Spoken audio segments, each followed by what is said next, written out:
नमस्ते मित्रों, आप सभी को मेरा प्रणाम और आइए आज का परमहंस योगानंदा के साथ वार्तालाप का ये सत्संग एक प्रार्थना के साथ शुरू करते हैं।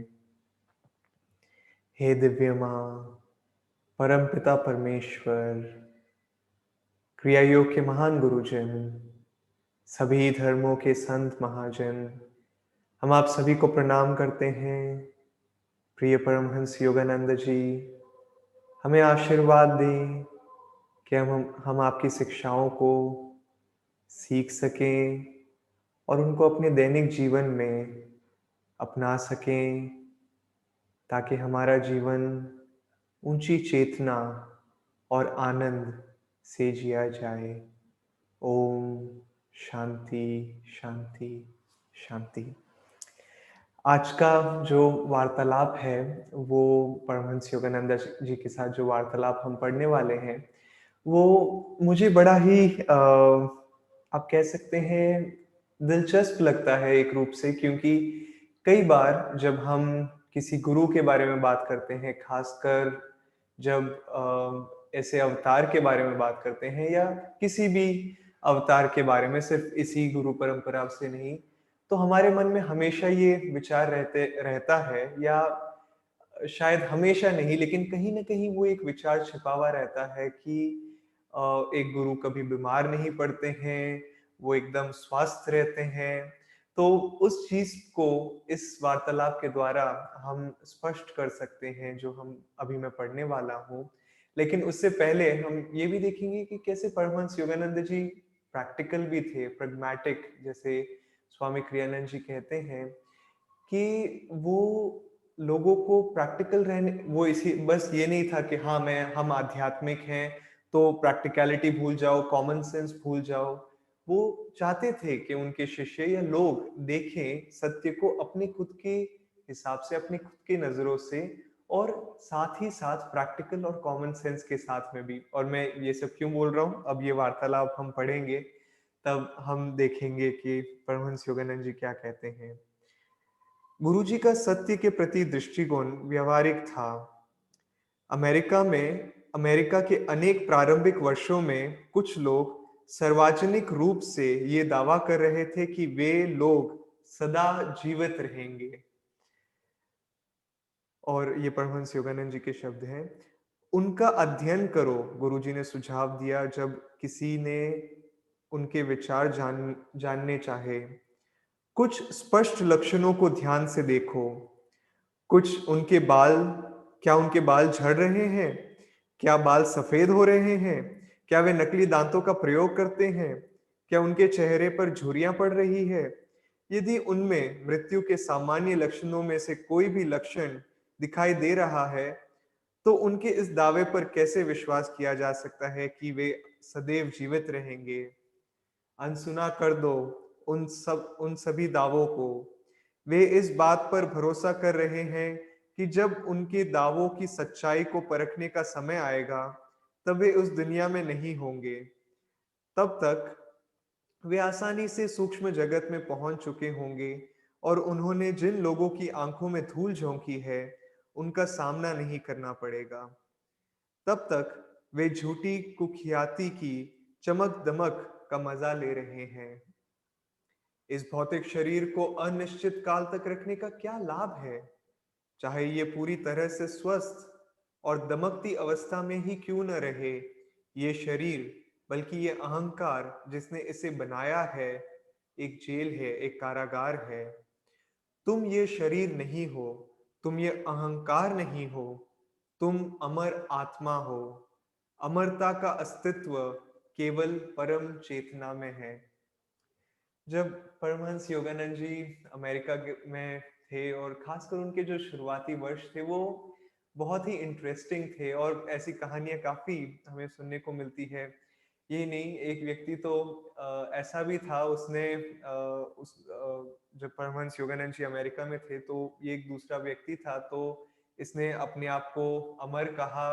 इसने कहा कि मैं अमर हूँ, मुझे कुछ नहीं हो सकता है। और एक बड़ा सा सिंहासन उसने खुद के लिए बनाया, और यही नहीं, उसने अपने इस बड़ी सी चेयर या जो भी था उसने अपने लिए बनवाया, उसके ठीक ऊपर उसने ये शब्द गड़ा दिए थे, शब्द लिखवाए थे, जिस पे लिखा हुआ था गॉड, GOD, कि वो जैसे जहाँ पे वो बैठा है उसके ऊपर के, जैसे हम देखते हैं जहाँ पे लोग बैठते हैं उधर पोजीशन लिखी जाती है, अगर आप किसी के ऑफिस में जाते हैं तो उसी प्रकार ये व्यक्ति लोगों को बोलना चाहता था कि मैं भगवान हूँ, मैं ईश्वर हूँ। और हम देखते हैं कई लोग अपने आप को कहते हैं कि मैं अमर हूँ, मैं इतना महान हूँ, मैं ये हूँ, मैं वो हूँ। योगानंद जी से जब ये चीजें पूछी गई, उन्होंने बहुत ही सरलता से उत्तर दिया। उन्होंने ये नहीं कहा कि नहीं नहीं वो ये नहीं है, वो नहीं। उन्होंने बोला कि तुम खुद से देखो, क्या उनके बाल झड़ रहे हैं, बाल सफेद हो रहे हैं, झुर्रियां पड़ रही है शरीर में? अगर एक व्यक्ति बोल रहा है कि वो अमर है, तो उसके शरीर में ये सब चीजें बिल्कुल नहीं होनी चाहिए। और इसीलिए हमें कॉमन सेंस भी रखनी चाहिए। और अमर जब हम बात करते हैं, ये आत्मा अमर है, ना कि हमारा अहंकार जिससे ये शरीर चलता है। या ये शरीर, ये भी, इसको अमर रख के क्या फायदा है? ये शरीर भी एक जेल की तरह ही तो है। और ये शरीर बल्कि हमें सीमित रखता है उस नित्य नवीन आनंद को महसूस करने के लिए। जब हम ध्यान में जाते हैं, तब हम अपनी चेतना को भीतर अपने सूक्ष्म मेरुदंड में लेके जाते हैं, और ना कि इस शरीर में। क्योंकि हमें हमें हमें पता है, यदि कोई भी व्यक्ति सिंसियर हो ध्यान के लिए, वो जानता है कि शरीर एक बाधा है। क्यों? क्योंकि जितना हम ध्यान के समय शरीर को हिलाते हैं, डुलाते हैं, उतना ही वो हमें उस आनंद को, उस शांतता को महसूस करने में एक आपदा बन जाता है, एक बाधा बन जाता है। लेकिन यदि ध्यान के समय हम अपने शरीर को बिल्कुल स्थिर रखें, तो हम अपनी ऊर्जा को भीतर लेके जा सकते हैं और उन सूक्ष्म अनुभवों को महसूस कर सकते हैं अपने भीतर। और कई बार दोस्तों, जो ये मैं प्रश्न कह रहा था कि लोगों के मन में ये प्रश्न आ जाते हैं कि ये एक महान गुरु है, ये बीमार क्यों पड़ रहे हैं? योगानंद जी बीमार पड़ते थे, उनके गुरु स्वामी श्री युक्तेश्वर जी बीमार पड़े थे, और कई महान संत बीमार पड़ते हैं। तो हमारा मन बोलता है कि अगर ये ईश्वर के साथ एक हैं, यदि ये इतने महान गुरु हैं या संत हैं, तो ऐसे कैसे हो सकता है कि वो बीमार पड़ रहे हैं? लेकिन हकीकत, जैसे हमने यहाँ पे देखा योगानंद जी के शब्दों से, लेकिन अन्य जगहों पे भी स्वामी क्रियानंद जी ने कहा और योगानंद जी ने भी कहा कि कई बार गुरुओं को, क्योंकि उन्हें फर्क नहीं पड़ता है उनके शरीर के साथ क्या होता है, तो वो अपने शरीर का फायदा उठाते हैं ताकि वो अपने शिष्यों के जो कर्म है उनको अपने शरीर में ले सके, और उन अपने शिष्यों को उन कर्मों से मुक्त कर सके। और ये कई बार गुरु करते हैं। अगर आपने एक योगी की आत्मकथा पढ़ी हो, और अगर आपने देखा हो श्री युक्तेश्वर जी जब बीमार पड़ते हैं, तो योगानंद जी इसी प्रकार कहते हैं कि उन्होंने अपने शिष्यों के कर्मों को अपने शरीर में लिया ताकि उनके शिष्य आध्यात्मिक रूप से आगे बढ़ सके। और ऐसा नहीं है कि वो चाहे तो अपने शरीर को पूरी तरह से अमर नहीं रख सकते, लेकिन एक जब संत, संत भी नहीं, गुरु, क्योंकि संत की अलग अलग कैटेगरीज हो सकती है, लेकिन एक गुरु, एक मास्टर जिसने पूरी तरह से अपनी इंद्रियों पे काबू कर लिया है और जिसने पूरी तरह से अपनी चेतना को ईश्वर को समर्पित कर दिया है, उन्हें फर्क नहीं पड़ता है। अगर ईश्वर चाहे कि वो अपने उस शरीर को पूरी तरह से बना के रखें और उसे बीमार न पड़ने दे, वो अपने शरीर को पूरी तरह से रखेंगे, अच्छी तरह से रखेंगे, जैसे बाबा जी अब अमर हैं, हमें पता है। और अगर ईश्वर चाहे कि वो अपने शरीर पे अपने शिष्यों के कर्म ले, उनकी सहायता करें, तो उनके लिए वो भी ठीक है। आपको पता होगा ऑटोबायोग्राफी ऑफ अ योगी में कि जब बाबा जी ने ये निर्णय लिया था कि वो अपने शरीर को त्यागने वाले थे, और उन्होंने वहीं पे लहरी महाशय जी को, बाबा जी की जो बहन है माता जी को, और राम गोपाल मजूमदार, वो सब साथ में मिले, और बाबा जी ने कहा कि मैं अपना शरीर त्यागने वाला हूँ। और माता जी ने कहा कि हाँ, मुझे ये लगा कि आप ये शरीर छोड़ना चाहते हैं, और मैं कहना चाहती हूँ कि आप कृपया अपना शरीर न छोड़ें। और बाबा जी ने क्या कहा? उन्होंने कहा क्या फर्क पड़ता है, चाहे मैं शरीर में रहूं या न रहूं, मैं तो उस परम चेतना के साथ एक हूँ। और माता जी ने कहा कि बाबा जी, अगर दोनों में कोई फर्क नहीं है आपके लिए, तो क्यों ना आप अपने शरीर में अपना शरीर रखें अभी के लिए। और बाबा जी ने फिर कहा कि ठीक है। और कई लोगों ने, मैं जानता हूँ कुछ लोगों ने, कई लोगों ने नहीं, कुछ गिने चुने लोगों ने बाबा जी के दर्शन किए हैं। योगानंद जी की आत्मकथा में हम पढ़ते हैं।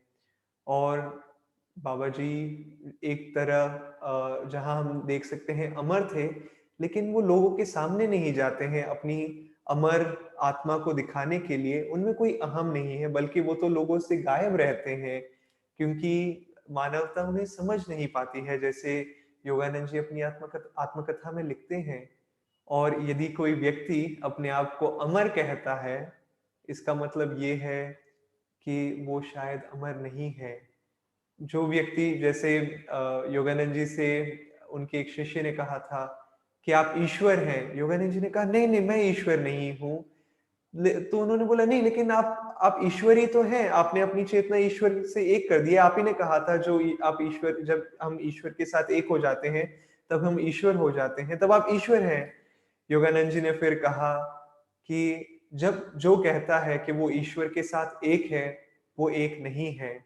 और जो कहता है कि वो ईश्वर के साथ एक नहीं है, वो भी एक नहीं है। और ऐसे जब शब्द हम सुनते हैं तो हम बौखला जाते हैं कि वो कहना क्या चाह रहे हैं। लेकिन हकीकत ये है कि एक जब एक महान आत्मा भी एक शरीर में जन्म लेती है, तो कुछ हद तक उन्हें अहम रखना पड़ता है, क्योंकि उन्हें उस शरीर को चलाना पड़ता है। चाहे वो अहम पूरी तरह से उन्होंने कुटस्थ पे लेके रखा हो, लेकिन फिर भी योगानंद जी ये नहीं कहना चाहते थे कि ये शरीर वो ईश्वर है। क्योंकि एक शरीर को कभी भी हम कह नहीं सकते हैं, इस भौतिक शरीर को, कि वह ईश्वर है। ईश्वर वो परम चेतना है। और इसीलिए मैं उन शब्दों को वापस पढ़ना चाहूंगा दोस्तों, जो योगानंद जी कहते हैं कि इस भौतिक शरीर को अनिश्चित काल तक रखने का क्या लाभ है, चाहे ये पूरी तरह से स्वस्थ और दमकती अवस्था में ही क्यों न रहे। ये शरीर, बल्कि ये अहंकार जिसने इसे बनाया है, एक कारागार है।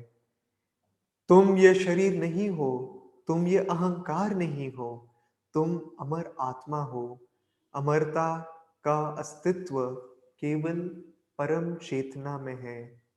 मैं वापस इस लास्ट लाइन को पढ़ूंगा।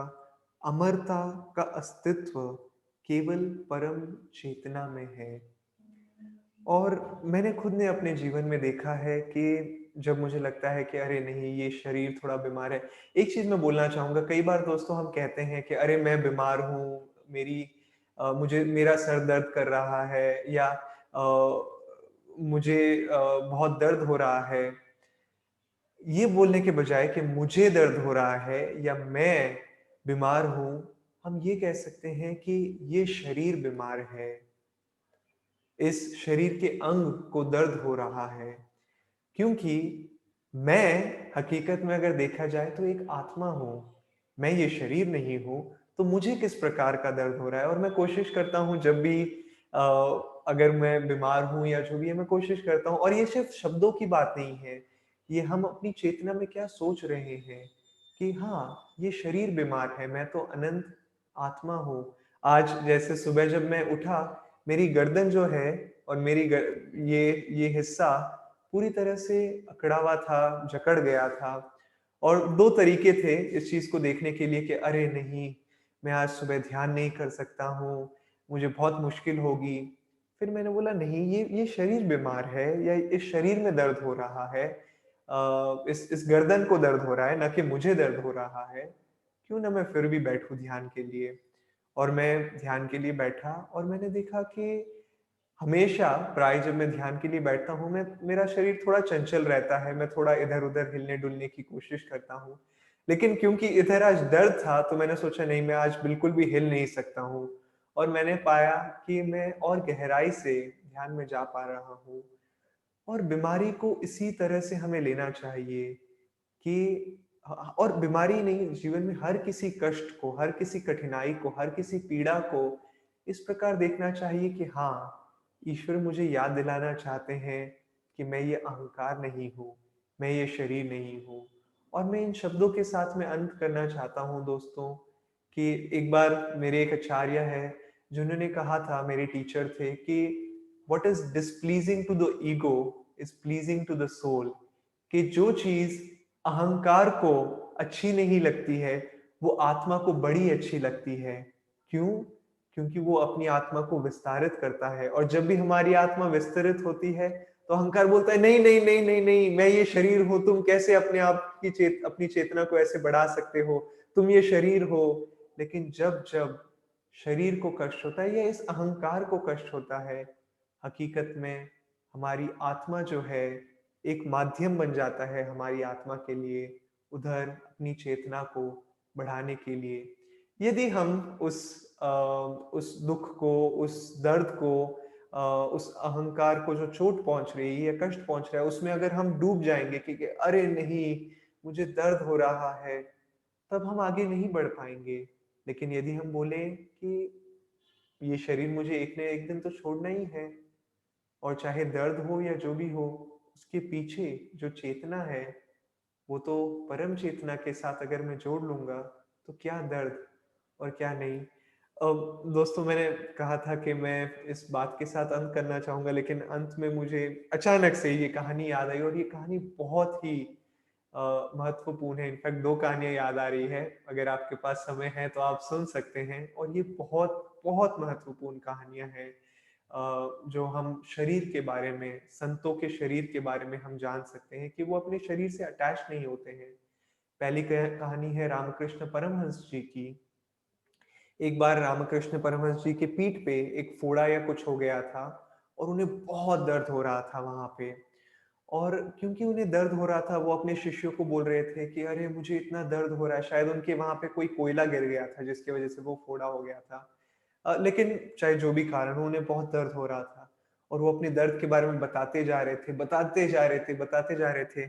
और कई शिष्य थे यहाँ पे, और कुछ शिष्य सोच रहे थे कि ये क्या है, ये अपने आप को गुरु कहते हैं और अपने दर्द के बारे में ऐसे बताए जा रहे हैं। लेकिन एक शिष्य वहां पे बैठा था, और उसने कहा, गुरुजी बस बस कीजिए, कृपया और मत बताइए, मैं इतना आनंदित महसूस कर रहा हूं जैसे आप इसको बताते जा रहे हैं, कि मैं और इस आनंद को झेल नहीं पा रहा हूं। कि बाहरी रूप पे, बाहरी रूप से गुरु चाहे कुछ भी क्यों ना कह दे, अगर हम उस चीज को भीतर जाके देखेंगे तो हम उस आनंद को महसूस कर सकते हैं। और ये एक सच्चा शिष्य था, जिसने रामकृष्ण परमहंस जी के बाहरी अनुभव को नहीं, लेकिन उसके पीछे जो नित्य नवीन आनंद था उसे महसूस किया, और कहा कि गुरुजी बस, और नहीं। और दूसरी ये कहानी, और सच में मैं इसके साथ में अंत करना चाहूंगा। एक बार स्वामी क्रियानंद जी बैठे थे, और वो, उनका शरीर इतना दुर्बल था कि वो एक चम्मच को उठा तक नहीं पा रहे थे अपने खाने को खाने के लिए, कि वो खाना खाने के लिए जो चम्मच का प्रयोग कर रहे थे उसको उठा तक नहीं पा रहे थे। और उस समय मेरे एक गुरु भाई वहां पे खड़े थे, और उन्होंने बोला, देखो ये कितने दुर्बल हैं। और व्यंग से नहीं कह रहे थे या किसी किसी भी चीज से, बस बस सोच रहे थे कि देखो ये कितने दुर्बल है शरीर में। ये कैसे हो सकता है कि वो ईश्वर के साथ एक है या ईश्वर की चेतना को महसूस कर सकते हैं, जब उनका शरीर इतना थका हुआ है और एक चम्मच को उठा नहीं सकते। एक तरफ हम कहते हैं कि ईश्वर परम चेतना है, ईश्वर अनंतता है, ईश्वर में ब्रह्मांडीय ऊर्जा स्थित है, और दूसरी जगह अगर देखा जाए तो ये जिन्होंने अपने जीवन को ईश्वर को पूरी तरह से समर्पित कर दिया है, एक चम्मच को नहीं उठा पा रहे हैं। और ये सारी चीजें उनके मन में चल रही थी, विचार में थी मेरे गुरु भाई के। उन्होंने बाहरी रूप से कुछ भी नहीं कहा, बस दूर से वो देख रहे थे। और स्वामी जी ने उसी समय अपने चम्मच को नीचे रखा, और उन्होंने मेरे इस गुरु भाई को देखा, और उन्होंने कहा, on the inside absolute bliss, कि मेरे भीतर पूरी तरह से ईश्वर का आनंद है। और इन शब्दों के साथ में फिर वापस उन्होंने धीरे धीरे अपना खाना खाना शुरू किया। तो जीवन में ये मत देखो कि बाहरी परिस्थितियां कैसी है या हमारा शरीर कैसा है, हमें अपने शरीर का ध्यान रखना चाहिए। लेकिन शरीर बूढ़ा होता ही है, शरीर को कठिनाई मिलती है, पीड़ा मिलती है। लेकिन हम ये देख सकते हैं कि उस शरीर के पीछे जो हमारी चेतना है, क्या वो ईश्वर की दिशा में जा रही है? इसके साथ में दोस्तों मैं आपसे आगे लेता हूँ और हम फिर कल मिलेंगे एक और परमहंस योगानंदा जी के साथ की वार्तालाप में।